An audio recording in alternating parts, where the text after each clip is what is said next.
Hello दोस्तों, एक बार फिर से आपका स्वागत है आज की हमारी नई कहानी में।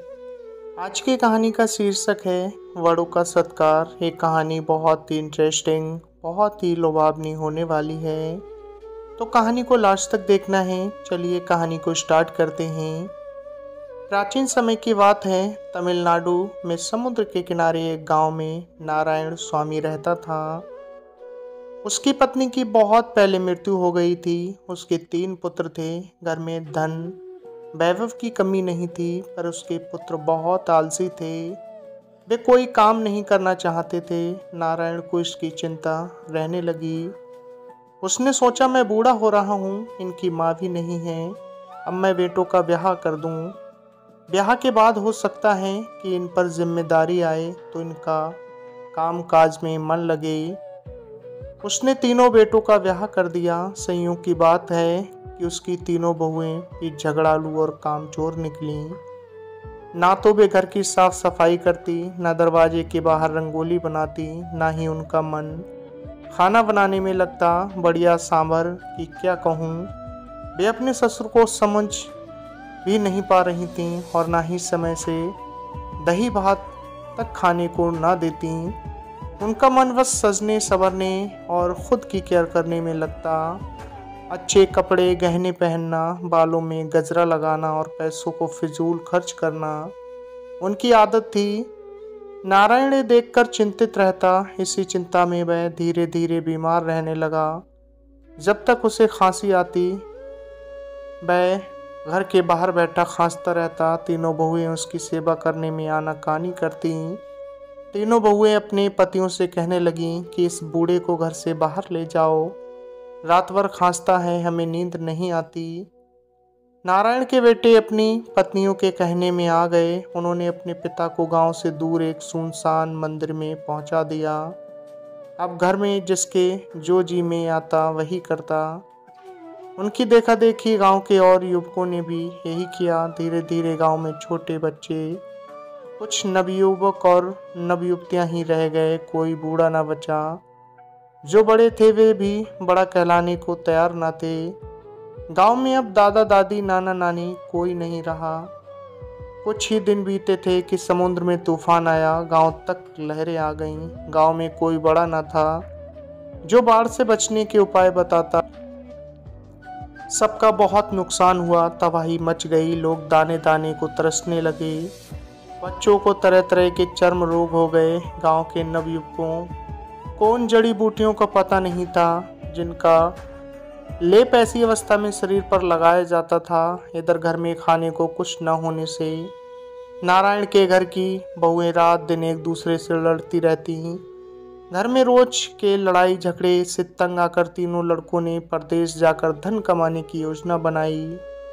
तीनों भाई 3 दिशाओं में गए। 6 महीने के बाद अच्छी कमाई करके वे अपने घर की ओर लौटे। रास्ते में एक गांव पड़ा। वहां के लोग खूब प्रसन्न दिखाई दे रहे थे। बूढ़े बच्चे सब साथ साथ एक दूसरे का हाथ पकड़े चल रहे थे। सांभर इडली डोसे की सुगंध घर घर से आ रही थी। संयोग से उसी गांव के बाहर तीनों भाई एक दूसरे से मिले और बड़े प्रसन्न हुए। उन्होंने अपने अपने अनुभव एक दूसरे को सुनाए। तब उन्हें लगा कि कमाया हुआ धन बहुत कम है, क्योंकि उनकी पत्नियां इतनी खर्चीली हैं कि इसे तो वे गहने कपड़ों में ही खर्च कर देंगी। खेतीबाड़ी का काम कैसे चलेगा। तब उन्होंने निश्चय किया कि उन्हें अभी और पैसे कमाने चाहिए। तभी उन्हें ख्याल आया कि अपने कमाए धन का क्या करें। इसे साथ ले जाने से तो अच्छा होता है कि कहीं सुरक्षित रख देते। इतने में उन्होंने देखा कि थोड़ी दूर पर एक कुएं के पास 3 स्त्रियां पानी भर रही हैं। उन्हें देखकर लगता था कि वे किसी सम्मानित परिवार की हैं। उन्होंने सोचा कि इनसे पूछें कि क्या ये हमारा धन कुछ दिनों के लिए रख लेंगी। अतः वे उनके पास गए और बोले, बहन, हम आपको जानते तो नहीं, क्योंकि हम परदेसी हैं। हमारे पास धन है, क्या आप उसे अमानत के रूप में कुछ दिनों के लिए रख लेंगी? हम सब 6 महीने बाद वापस आकर उसे ले लेंगे। पहली स्त्री बोली, हाँ भाई, रख लूंगी। मेरा नाम क्षमा है। अभी तो हम कुएं पर हैं। हम आपका धन अवश्य सुरक्षित रख देंगे। बस शर्त इतनी है कि आप अपनी अमानत वहाँ लेने आना जहाँ वह मिले जिसके पेट में दांत हों। दूसरी बोली, भाई याद रखना मेरा नाम दया है, आप अपनी अमानत वहाँ लेने आना जहाँ वह मिले जिसके पेट में पानी हो। तीसरी ने कहा, और मैं श्रद्धा हूँ, आप अपनी अमानत वहाँ लेने आना जहाँ वह मिले जिसके पेट में मूंछ हो। तीनों भाई इन शर्तों को सुन चकराए और पूछ बैठे, बहनों आपने ऐसी शर्त क्यों रखी, इनका क्या अर्थ है? वे बोली, शर्त इसलिए रखी कि इसके बारे में केवल आप लोग ही जानते हैं, हमें विश्वास रहेगा कि आप अपना धन आप लोग ही लेने आएंगे। जहाँ तक इनके अर्थ की बात है तो इसका मतलब कोई भी बड़ा बूढ़ा अनुभवी व्यक्ति बता देगा। तीनों भाइयों ने सोचा, ये बात तो जब हम लौटेंगे तो यही किसी गांव वाले से पूछ लेंगे, हम कम थोड़ी हैं, कम से कम ये तो निश्चित है कि हमारा धन सुरक्षित रहेगा।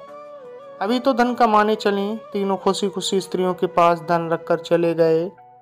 6 महीने बीतने पर वे तीनों भाई फिर लौटे और उसी कुएं पर बैठे। लंबी प्रतीक्षा के बाद भी उन स्त्रियों का कुछ पता न चला। अब उन्होंने गांव के लोगों से उनका नाम बताकर पता ठिकाना पूछा। गांव के एक वृद्ध बोले, यहाँ हमारे गांव में हर घर में रहने वाली स्त्री दया, क्षमा और श्रद्धा का रूप है।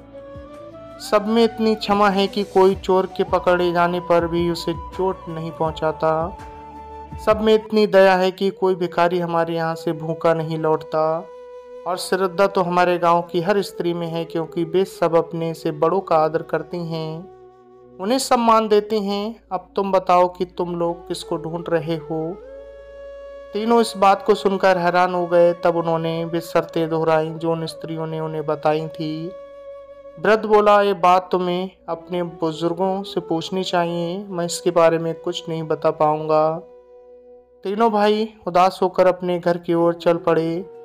चलते चलते छोटे भाई को याद आया कि संभवतः इन शर्तों का मतलब उनके पिता बता सकें। उसने अपने भाइयों से कहा, भाई क्यों ना अपने पिता के पास चलकर इसका मतलब पूछें। बड़ा भाई बोला, हमने पिता के साथ अच्छा व्यवहार तो किया नहीं, अब किस मुंह से उनके पास जाएं? बीच वाले ने कहा, भूल किससे नहीं होती, हमें अपने पिता के पास चलने में कैसी शर्म, चलो चलते हैं। वे तीनों अपने पिता के पास मंदिर में पहुंचे। बरसों बाद अपने पुत्रों को देखकर नारायण स्वामी बहुत प्रसन्न हुए।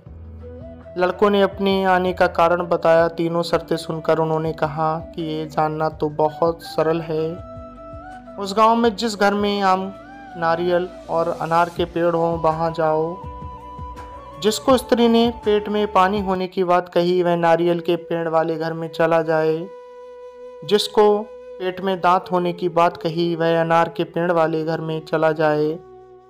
जिसको पेट में मूंछ के लिए कहा वह आम के पेड़ वाले घर में चला जाए। इतना सुनते ही तीनों भाई पीछे गांव में लौटे और घरों की खोज लिया। नारियल के पेड़ वाले घर में जब बड़ा भाई पहुंचा तो वहां दया मिली। वह बोली, हाँ भाई, आपकी अमानत पेड़ के नीचे ज़मीन में सुरक्षित है, पर अभी मैं काम कर रही हूँ, खाली नहीं हूँ। जैसे ही खाली होती हूँ आपकी अमानत देती हूँ। और इसी तरह तीनों भाई तीनों जगह सुरक्षित पहुँच गए और अपनी अमानत लेकर अपने घर वापस आए। और सबसे पहले अपने पिताजी को घर लेकर गए और अपनी बीवियों को समझाया और पिताजी की देखभाल करने को कहा। तीनों की बीवियां भी राजी हो गईं और हंसी खुशी पूरा परिवार एक साथ रहने लगा। तो दोस्तों, बस इतनी सी थी ये कहानी आपको कैसी लगी? आपके घर में अगर कोई भी बड़ा बूढ़ा या बुजुर्ग है तो उसकी इज्जत करो, अपने से बड़ों का ख्याल रखो। दोस्तों, हमारी घर में जो भी बड़े बूढ़े हैं वो हमारी अमानत हैं और अनमोल धरोहर हैं। तो दोस्तों, अगर आपके पास भी कोई ऐसी कहानी है तो हमारे साथ ज़रूर शेयर करें। अगर कहानी अच्छी लगी तो हम उस कहानी को अपने चैनल पर प्रकाशित करेंगे। मिलते हैं फिर अगली वीडियो में एक नई कहानी लेकर। आपने अपना कीमती वक्त दिया, तब तक के लिए